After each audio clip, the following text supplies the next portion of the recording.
Hi everyone, I'm AK Faulkner and I am going to spend the next hour teaching you the basics of story structure. Now this is not intended to cover everything, obviously we only have an hour, but this is ideal for you if you are finding yourself a little bit lost when it comes to what exactly makes an act. What is a 3-act structure? What is a 5-act structure? You know,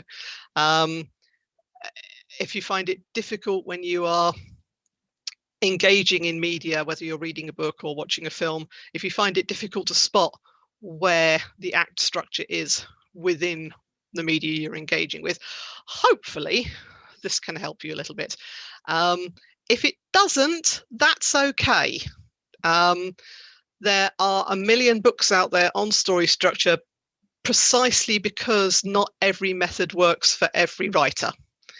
So don't be put off if what I'm telling you doesn't quite gel with what you think works. Go with your gut instinct. But this is the framework that works for me, and I'm hoping it will help you. If you require some audio assistance, I'm about to start a slide show and my lips won't be visible. So if you want to switch on closed captioning on YouTube, hopefully the auto-generated captions will help. But if you get stuck, feel free to type a question in on YouTube and I'm keeping an eye on that. So any questions that pop up throughout the hour, I can hopefully get to. Okay, so without further ado,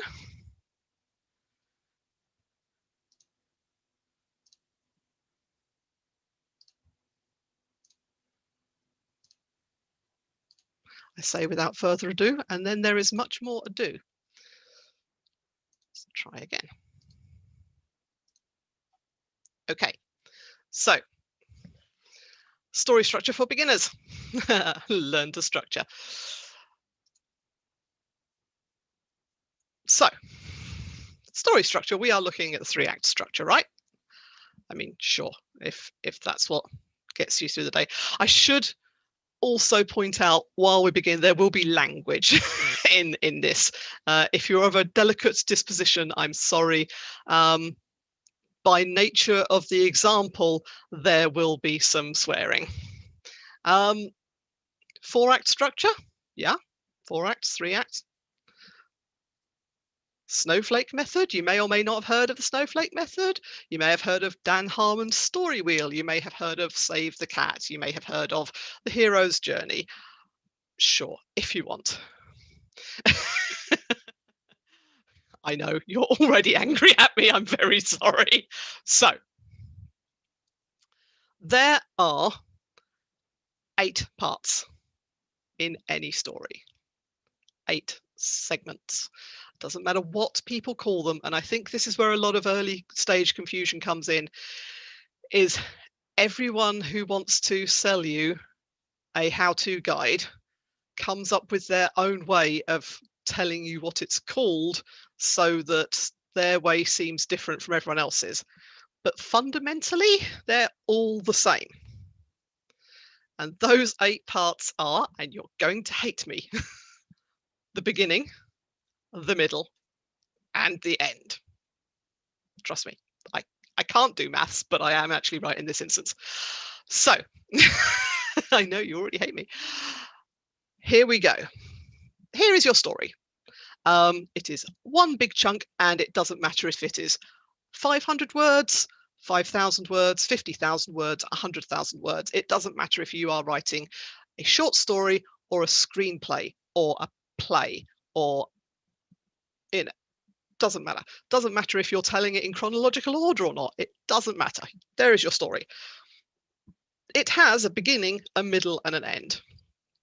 And even if you're going to involve or invoke memento in this, the beats are still in the right place regardless of the chronological order of the events.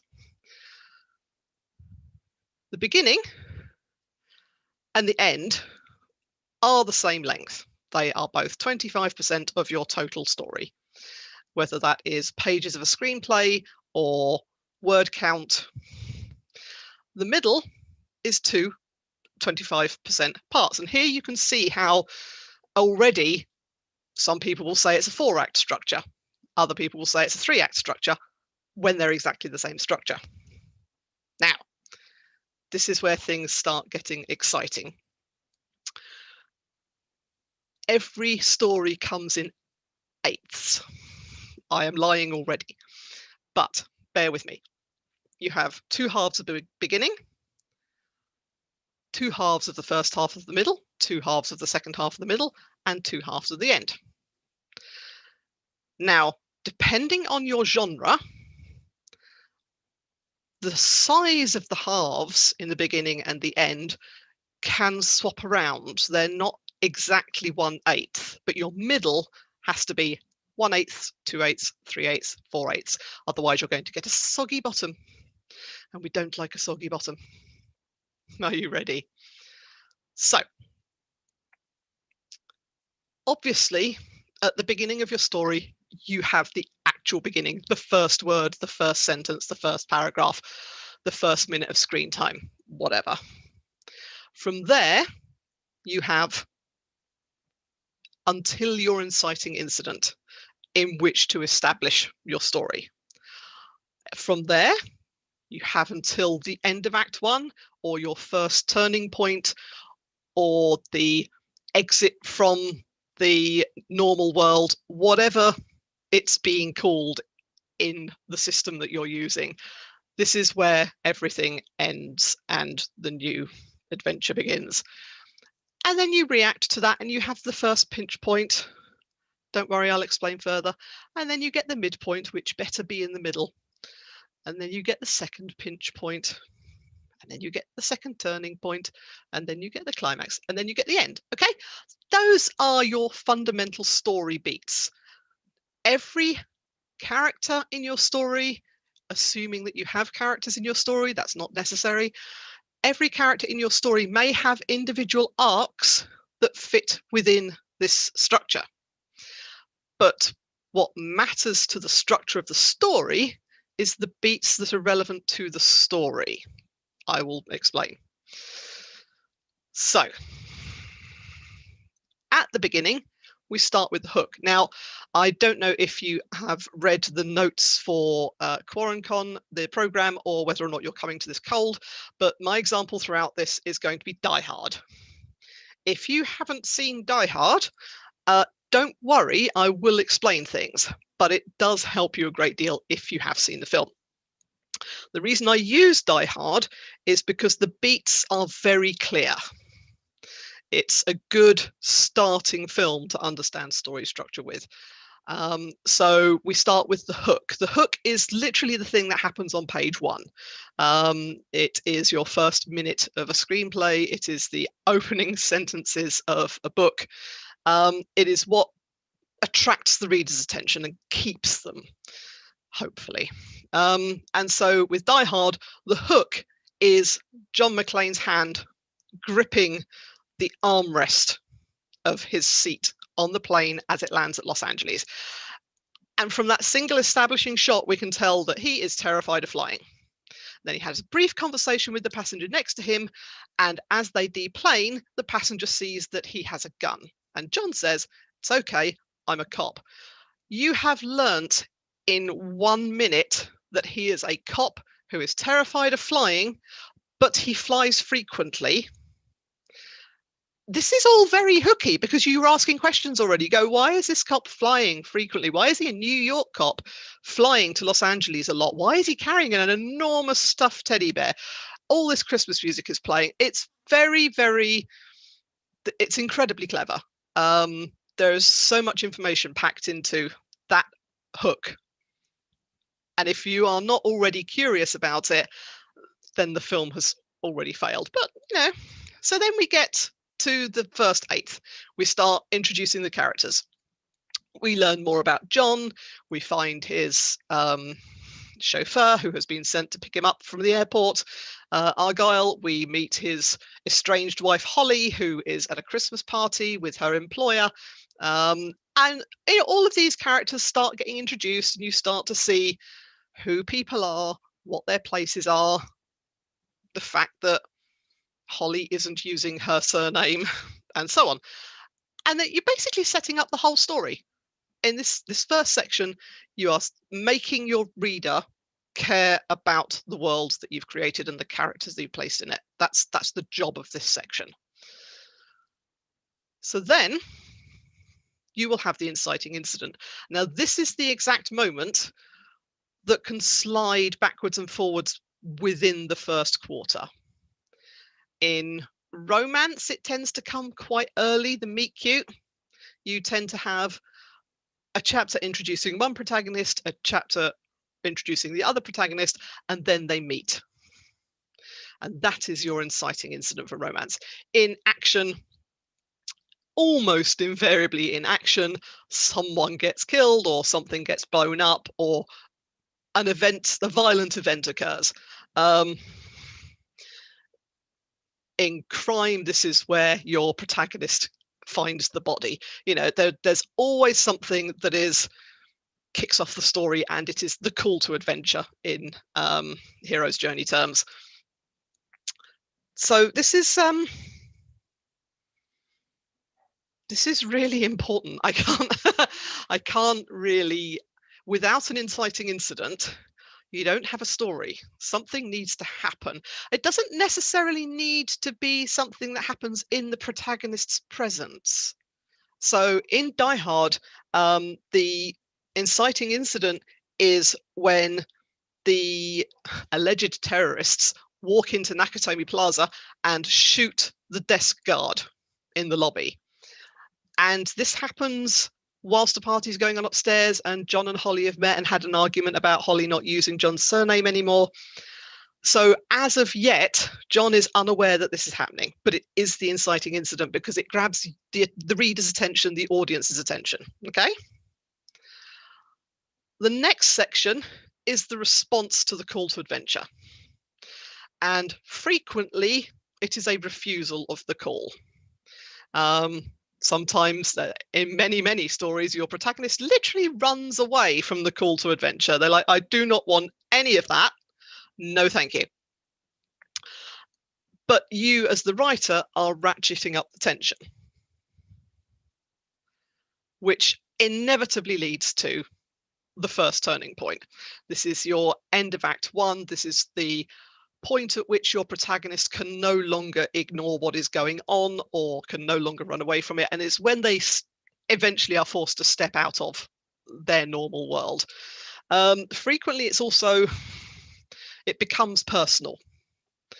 You know, Luke comes home to Alderaan and finds that his uncle and aunt have been murdered, that sort of thing. In Die Hard, it's when Hans kills Takagi and John is there to witness it. So after reacting to the takeover of the building, John has gone down to investigate what's going on, and he doesn't see Hans's face, and this is very important for the storyline later on, but he does see Takagi get killed, and at that point he realizes shit's hit the fan, things are serious, people are in control who are willing to kill civilians.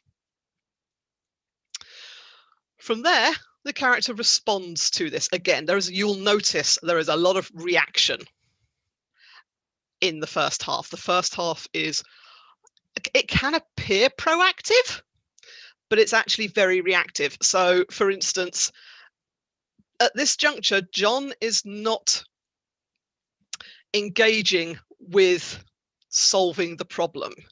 What he engages with is trying to contact LAPD to get them to solve the problem because he is out of his jurisdiction. And he is aware that this is a hostage situation and they are willing to kill hostages, and he is one guy on his own.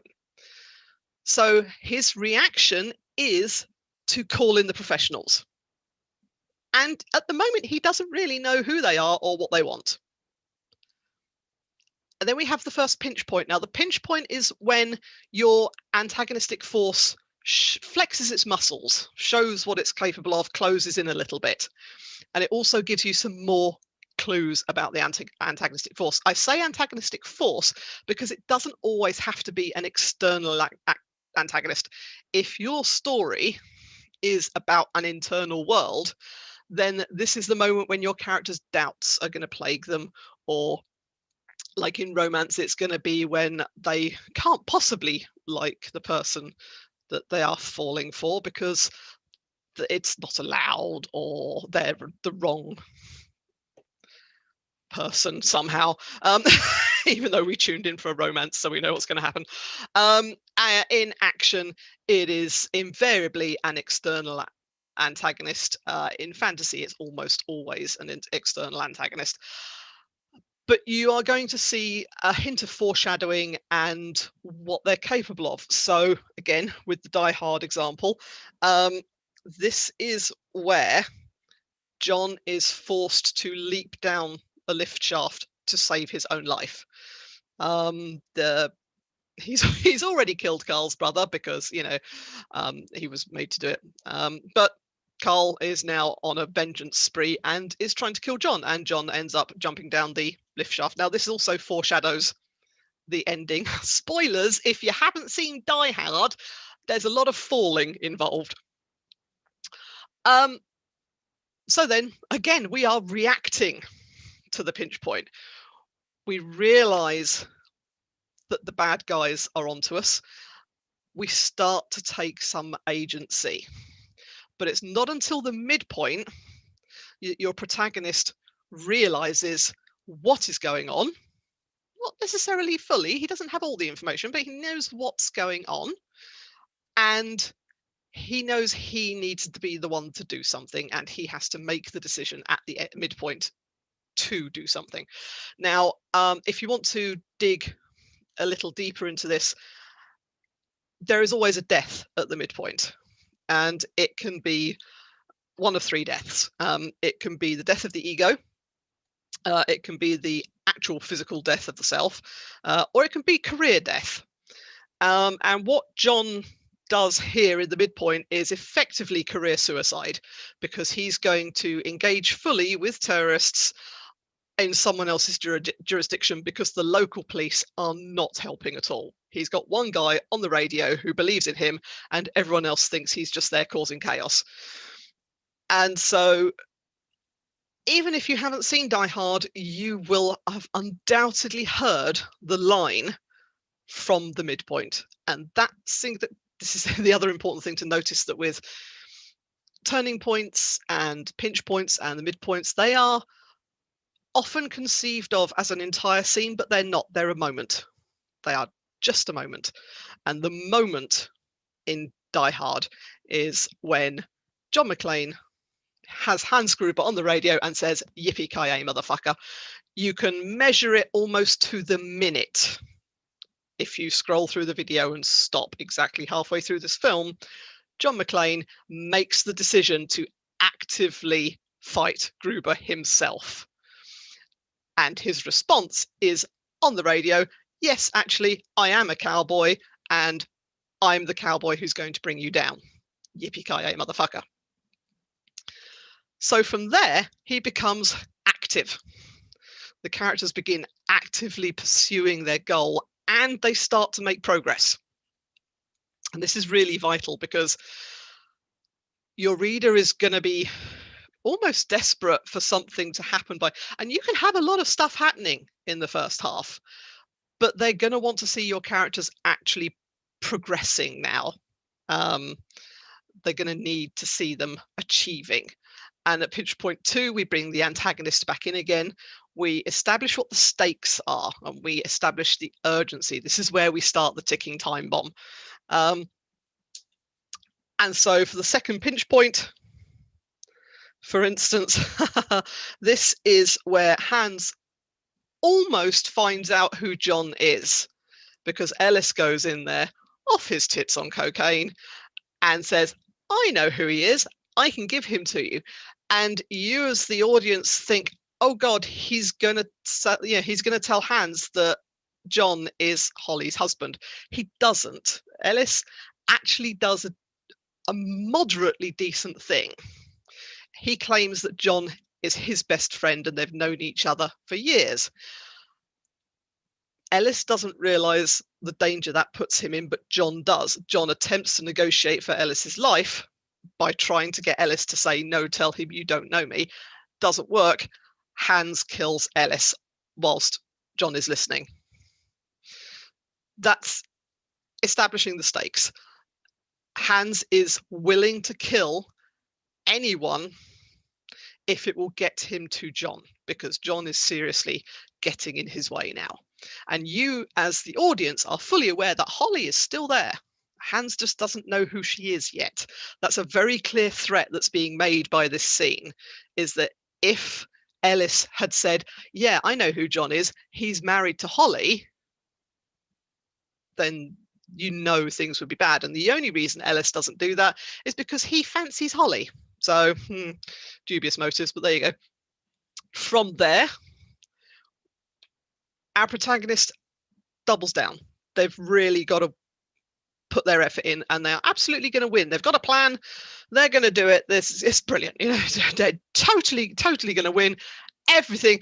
Oh God, it's all gone horribly wrong. Now, you're always going to have an all is lost moment in a story.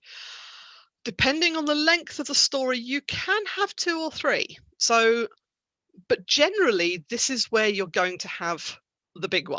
This is where the plan fails.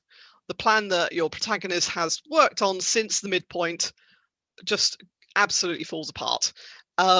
In, again, Die Hard, this is where John has been walking around barefoot for almost the entire film, thanks to something said to him on the plane in the opening scene.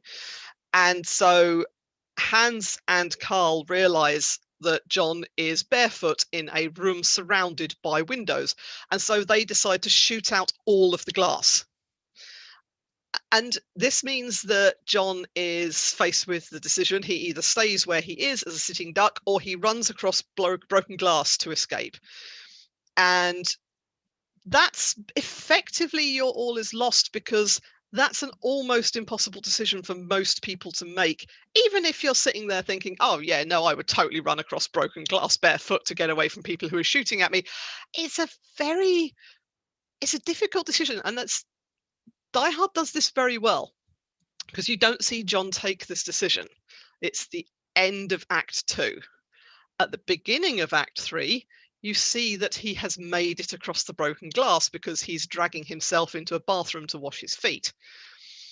But he is now incredibly hampered. He is down to pretty much his last reserves of energy. He can't run, and throughout this entire film, a lot of what he's been doing is running and dodging and hiding, having fights and then nipping away again. And this has disarmed him effectively. You think that the guns are the weapons, but John's mobility is his weapon. They've got a massive skyscraper and they're trying to find one guy, and now that one guy can't walk very well and is leaving a trail of blood everywhere he goes. So here begins the end. And the end, you put your pedal to the metal. You don't let up now. And whether that is, again, whether or not your story is internal conflict, or whether it is external conflict, whether it is fantasy or sci-fi, you are inextricably going forward now. There is literally no way back. You are going to pull out all the stops and you are going to get to the end. There is no backing out now. The climax can take, this is the other thing that can slide backwards and forwards.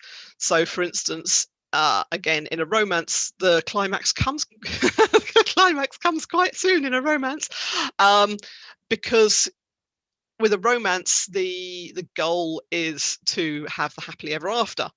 And as you will see in a second, you need to establish the new world after the climax. And a lot of time is taken up in romance establishing that there is a happily ever after. With action, the climax can actually take almost the entire last quarter of the book, the story, the film, whichever, because your establishing of the new world is quite brief. The goal of the story is to get you to defeating the bad guy, defeating the antagonistic force, whatever, and then establishing the new world is everyone is happy, let's go home. Yeah, we all went home for tea. But at some point, you have your climax.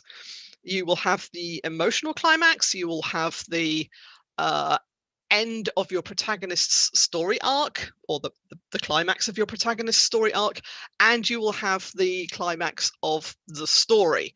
So, for instance, in Die Hard, the climax of John's story arc is that John is almost killed by Carl and manages to defeat him. But then he still has to face Gruber, and Gruber has taken Holly hostage thanks to the news crew who decide to broadcast to the world who Holly is and where she works, and here are her children live on air. And so Hans has finally found out. He's taken Holly hostage, and John has to face him. And he's powerless. He's got no weapons. He's got bleeding feet. He's got 2 guys in front of him, and he only had 2 bullets left before this even started, but he's now been asked to throw his gun away, so he's utterly defenseless. And again, this is a second all is lost, but it's not. You've already had the end of the turning point 2, the end of Act 2. So you can see how you can have multiple all is lost moments, but you know all is not really lost because John went in here with a plan and he doesn't act defeated. Whereas at the end of turning point 2, he is defeated. You can see it. He talks to Al, the only cop on the ground who's listening to him, and he says the things that he needs to get off his chest to go and die. He gives Al this speech about, when all this is over, find my wife. You'll know how, because at this time Al doesn't know who John is. And he says, find my wife and tell her, I told her 1,000 times that I loved her, but not once did I say I'm sorry. Tell her that I'm sorry. And I'm like, this is... Bearing in mind this film is from, the early to mid-90s, perhaps slightly earlier. I actually didn't check. This is a very... You have to be kind of keyed into the culture to understand the importance of this, and also keyed into the film beforehand, because the film has made it very, very clear that John is very proud. He's upset that Holly is not retained his surname, even though they aren't divorced. They aren't technically separated. They're just a bit estranged, but he still visits his kids for Christmas. So he's upset that she's not using his name. She's angry that he wants her to. She's upset that she can't use it. She would love to have him back in her life, but he was too proud to leave his world to come and join her when her career took off. So for him to finally say, tell her I'm sorry, is a huge character moment for him. And that's when you know he's been defeated. When he goes into the climax and he appears to be unarmed, you know it's emotionally a red herring. You know this as an audience member. You will be excited because you want to see how he's going to resolve this, but you know he's already had his blackest hour because you've seen him crying on the radio to another grown man he only knows by voice. He's not met Al at this point. So you've seen that. You've seen his vulnerability. At this stage, he is not emotionally vulnerable. So I think if you're getting a little bit confused about where the all is lost moment lies, look at that. Because here, he appears to be unarmed. He walks up, of course, he's taped his gun to his back, pulls it out, shoots Hans, shoots the other guy, rescues Holly, There's another, again, with action films, you will have false endings. So the false ending in is he shot Hans, but actually as Hans staggers back towards the window, he manages to grab Holly. And so there's another smaller fight as he attempts to stop Holly from being dragged out the window, whilst also getting rid of Hans. He manages to undo Holly's watch, the Rolex that she won for her years of dedicated service, and Hans falls to his death. And everyone lives happily ever after, except, of course, you get the extra false ending of Carl not actually being as dead as he thought he was. And this is where Al's emotional arc resolves, because earlier on in the film, you found that Al moved on to desk sergeant work because he accidentally shot a kid. And he never wants to fire a gun again. In the end, Carl comes staggering out of the burning building with a gun, ready to murder everyone, and Al is the one who takes him down. But by then, John's story arc has already resolved. The plot has already resolved. It is literally just an extra bit of emotional payoff that lets you, because after an action film, especially an action book, you have spent the entire time, no matter how long or short it was, revving up your audience, getting their adrenaline going, getting them excited, getting them really, hopefully, invested in what you're doing. You need to give them a couple of steps down. You can't just go, and it's over now. And they will go, is it? Because you've spent so long revving them up. You need to give them time to decompress. So you will have the false endings, and the audience knows to expect them, but it's like going to a concert and not getting your encore. If you don't give them the false ending, they will feel cheated. After this, you have the end. You can take a breath, you can have the fallout, you can establish your new world. So this is the moment where you show that you're a protagonist won or lost. If you're writing grimdark or if you're writing horror, your protagonist can lose. And so you show the results, you show the ramifications. Dare I spoil any Joe Abercrombie? I mean, the books have been out for 20 years. Surely I'm not spoiling any Joe Abercrombie. But you feel free to, switch off right now if you don't want to know about this trilogy. But the bad guys win, and you have been revving for the good guys for 3 entire books, and they don't so much fail as realize they've been played the whole time. And so you, as the reader, need time to accept this. And if Joe had just said, okay, so anyway, this was the bad guy all along and now he's won, bye, you would be really angry. Like, you would throw that book out of the window. This is where people rush to Goodreads or Amazon and they 1-star you for being a complete asshole. Don't do that to your readers. Give them time to accept what you've done to them. Establish your new world. Job done. So here is the timeline of events again. Let me just have a quick look at YouTube to see if we have any questions. Yes, we have a question from Creo Kami, which is, one memorable quote can make the moment more significant.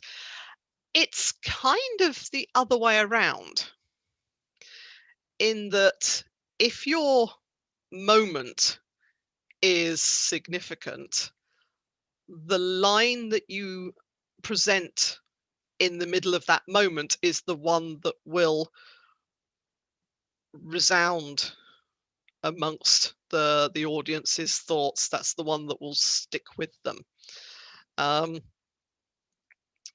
So everyone remembers yippee-ki-yay motherfucker, not only because it's an amusing line, but also because it happens at a very important moment.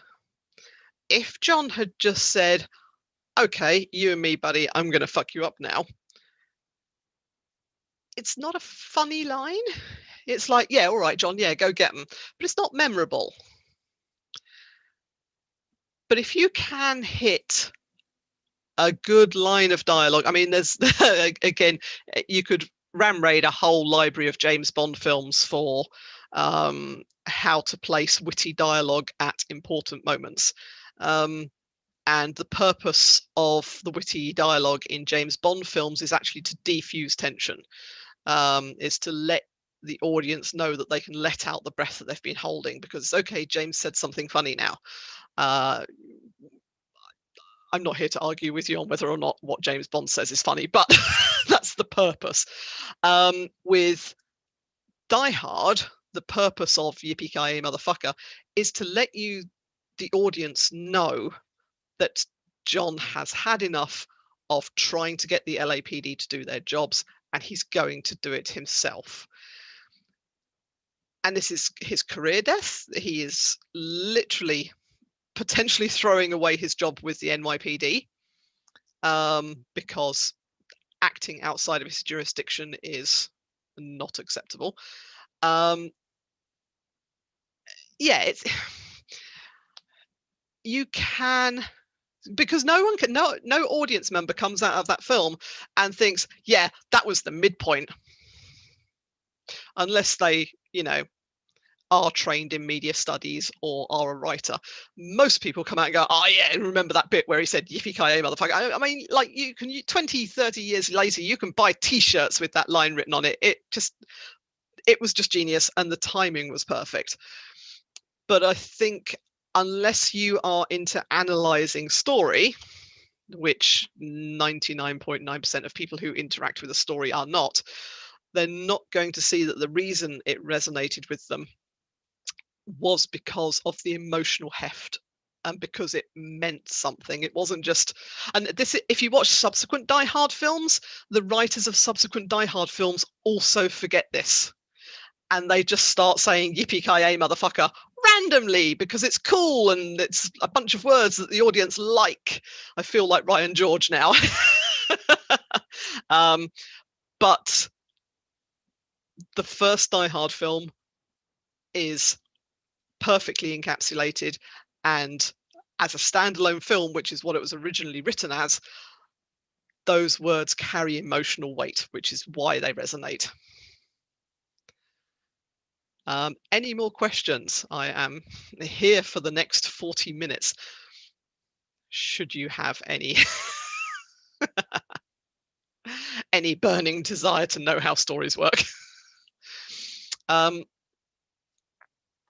So you can take this structure and you can apply it to virtually every story structure that's available to you. You can look at 3-act structures, 4-act structures, 5-act structures. Most television programs, especially from the States, are 5-act structure, because they have ad breaks and they need to have climactic cliffhangers prior to every ad break to make you stick through the ad break. Otherwise, you might just go, well, okay, don't want to watch ads. I'm just going to wander away for 5 minutes and forget to come back again. But they all fit into these 8 parts. Very exciting, I know. Yeah, of course. More questions are always okay. The question is, in a longer series, can you have one all is lost moment per book and one for the entire series? Yes. In fact, this is what I do. You will also find that a lot of series have odd numbers, and that's because you will have a story arc for the series and then a story arc per book that's in the series. So each book within the series will have its own beginning, middle, and end, the midpoint, the all is lost moment where they find out who the bad guy is and what they want, how they're going to defeat him. They're going to find all this stuff out, but there will be perhaps an overarching plot. Or if you're doing basically a series of standalones, which is what an awful lot of like detective fiction is, but detective fiction is an interesting beast because the protagonist is usually a catalyst in that they rarely change. They can have what appears to be character changes sometimes, but it's very rare that a protagonist in an ongoing detective series will have deep, important personality or character changes. The difference, the one that stands out off the top of my head is the Lord Peter Wimsey mysteries from Dorothy L. Sayers from the sort of 30s all the way through to the 60s, in that he very much had post-traumatic stress, although they didn't have the language for it at the time, and his character alters and grows throughout the course of the series based on the crimes that he interacts with.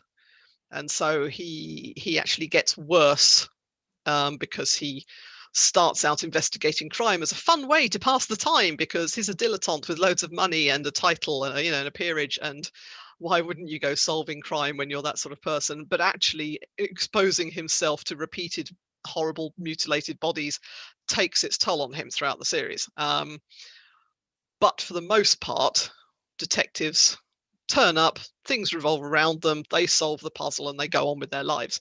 But if your series is like the Horus Heresy, things happen, and they are important things that change what's available to you. They've changed the universe for the subsequent book and the subsequent book and so on. Oh, goodness, my 40k lore is a little bit rusty, but the whole Horus Heresy is a big thing, and the universe of 40k is forever changed after, well, I suppose it's the universe of 30k when it happens, but it is permanently changed.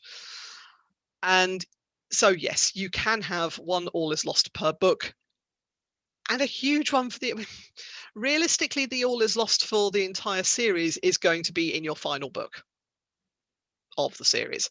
But yes, generally series with an overarching plot will have an odd number of books, because that's how you hit the story beats. Because as you can see, the midpoint, for instance, is between the end of the first half of the middle and the start of the second half of the middle. So that's a precise moment. That's like exactly 50,000 words in a 100,000 word novel. So that's not 4250 or 5260. It is that exact point. And in an overarching series, you're going to need the beginning book, the middle book, and the end book. Or if you want a 7-book series, you will have the beginning book that establishes your world, and the end book that wraps up all the loose ends from your world. But then you might have 3 books in the middle, making it a 5-book series. You might have 5 books in the middle, making it a 7-book series. You're very rarely going to get a 20-book Dresden Files, unless you have multiple arcs Dresden Files. So, for instance, if Jim Butcher had tried to maintain one single story arc for 20 books, that could have been quite a stretch, but he didn't. He had, well, I think the first 3 books don't really have an overarching plot, but then you start having these ongoing story arcs, and then that one's resolved, but you lead into the next ongoing story arc, and so on. That's like seasons in a TV show. You will have a story arc for season 1 of DS9, a story arc for season 2 of DS9, but all the way from season 1 through season 7, there is the bigger story arc. So I hope that helps, and it wasn't just me waffling a load of trash for 10 minutes. Do we have any other questions? Let me, there we go. Stop the screen share. So you can see my face, you poor bastards.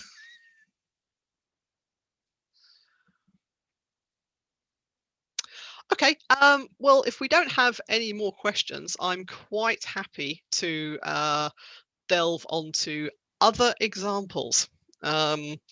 So in case you didn't watch Die Hard and have no intention of watching Die Hard for some bizarre reason, I would recommend, for instance, it can be quite hard applying story structure to anything and everything you come across, because being absolutely blunt, some books, some films don't have a very well-paced story. And there's no way of knowing whether that's because they were well-paced before they got filmed and then they got chopped to pieces on the editing room floor by someone who is not necessarily knows what the meat of the story is. Or a book may have gone to a developmental editor who has put everything in the right place, but then it's gone on to other editors who have shifted things around a little bit. But there are some films where, and this is where it can get quite tricky as a writer starting to try and learn story structure, when you think, I know what I will do. I will apply this knowledge to my favorite thing. And then you read or you watch the favorite thing and you go, well, what was the end of Act 1 there? I didn't spot it. And sometimes that's because it's not where it's supposed to have been. It can be off by a little bit, or you can be like, well, this was my favorite film. I know it drags a little bit in the middle, but I really love it and I'll try and apply the story structure to it. Well, the problem there is it drags in the middle. So something was wrong with the structure. And it can be very confusing when you're trying to learn this, to assume that every piece of media you come to will be flawless and perfect, as an example, because it's gone through all of the publishing process, and so it must be. And you can waste an awful lot of time, save yourself, you can waste an awful lot of time trying to apply what you're trying to learn to media that doesn't quite work.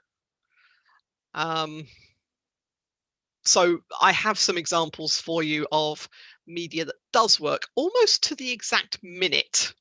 Die Hard, if you cut the runtime of the film,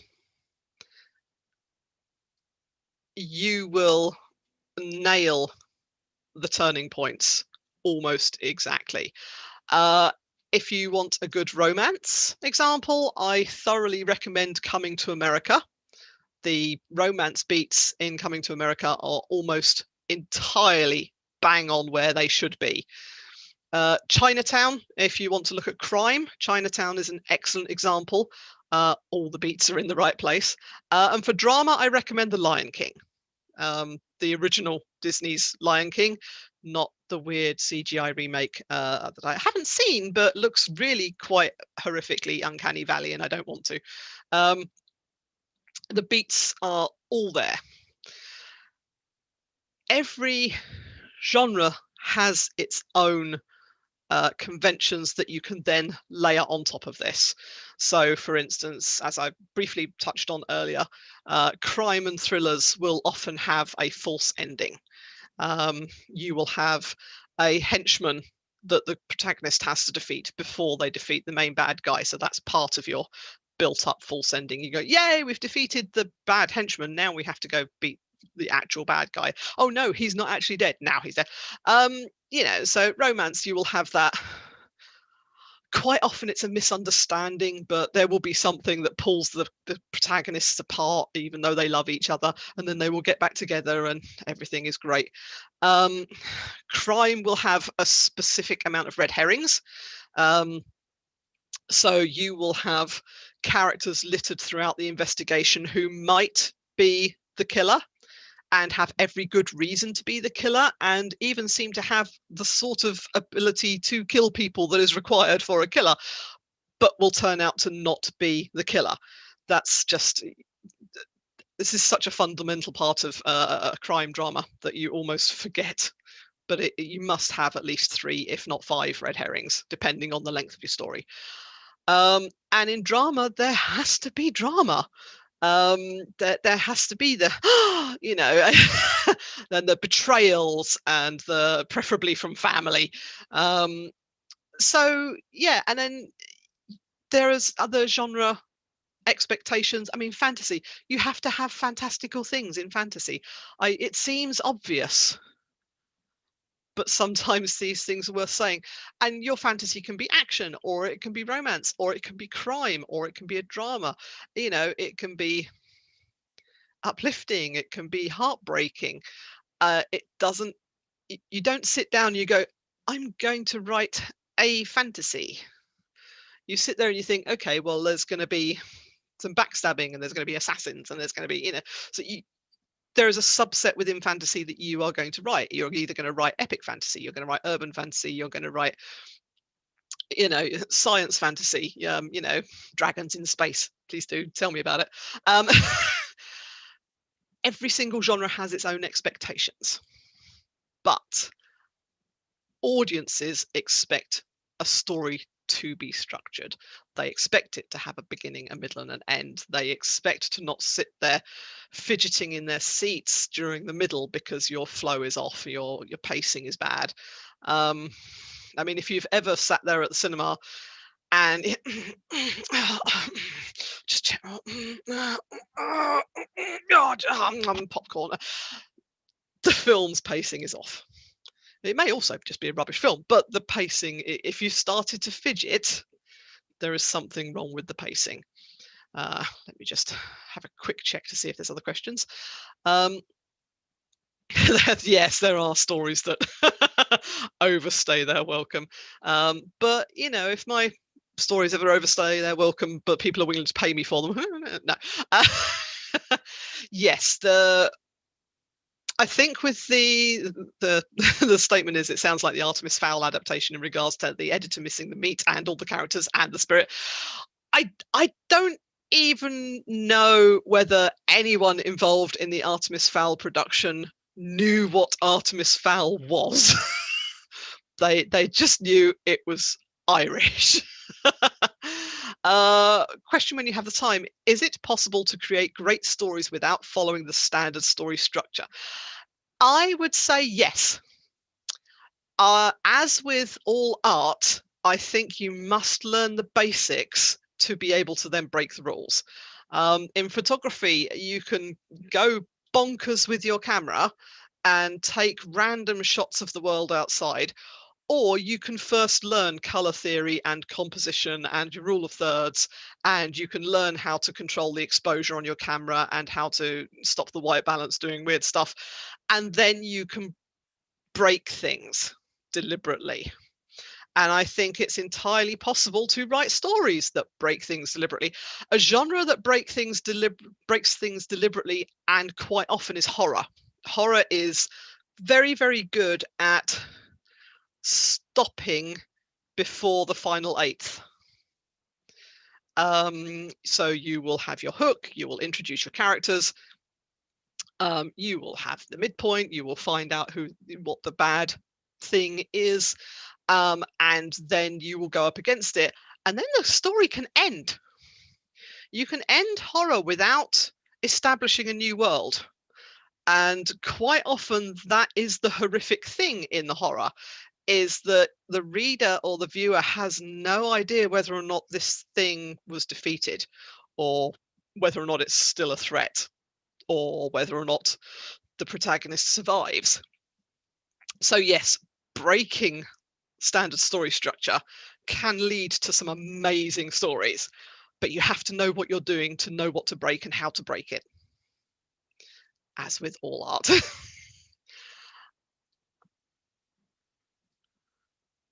Okay, I think unless we have any more questions, that's pretty much it. I would recommend, if you can get it, Story by Robert McKee. It's intended for screenwriters. I just chuck stuff up on the floor. It's intended for screenwriters, but it's absolutely invaluable. I don't think I would have any clue about story structure if it wasn't for this book. So the downside is it's a academic textbook in a way. It's the culmination of Robert McKee's classes that he was teaching in Los Angeles, and so you can sometimes find it for slightly academic prices, but if you can find it for a decent price, it's well worth having. I would also recommend, whilst I'm just pulling books off the shelf, this is a little bit less of a how-to and more of a why-to. and that is Into the Woods by John York. Now, this is actually about how stories work and the psychology of stories, and why, as human beings, we are drawn to stories so much. And how to best describe this? Robert McKee will teach you how, and John will teach you why. And John will also teach you how things fail to satisfy an audience, and why they fail to satisfy an audience. So you can see perhaps where you're going slightly awry, and I'm not meeting this need in the reader. I'm not feeding this part of the reader's desire to be entertained. I'm not reaching into this universal truth. There are things within stories that readers look for, and if they're not there, it's unconscious, but if they're not there, they will be slightly dissatisfied. And you can make a story punchier, and you can make it resonate more with the reader if you consciously include these things, even if you unconsciously include them. But it's always nice to consciously do these things, because then you know what you're doing and you can replicate it. You can do it again. See if I have anything else that I would say. No, I think there's obviously the fantasy fiction formula, which is a classic for anyone writing fantasy. But I would say, if you can get your hands on these two books, not necessarily all you need, but it is a very good grounding for you. Yeah, you're welcome. Thank you for listening. I will keep an eye on this channel for like the next 24 hours. So if you come to this video after it's not live anymore and you want to ask any questions, feel free to go ahead and I will answer you in text. Otherwise, that is it from me. Thank you ever so much for turning up. I hope that was of some use to you. Feel free to pop me a message on Twitter if there's anything that has baffled you in any way. I am Poop Raven on Twitter. Yes, you heard me correctly. That is Poop Raven. I am an adult. I can call myself what I want. Yeah, feel free to drop into my DMs on Twitter, or just ask me openly and I will answer what I can. Okay, thank you ever so much. Take care.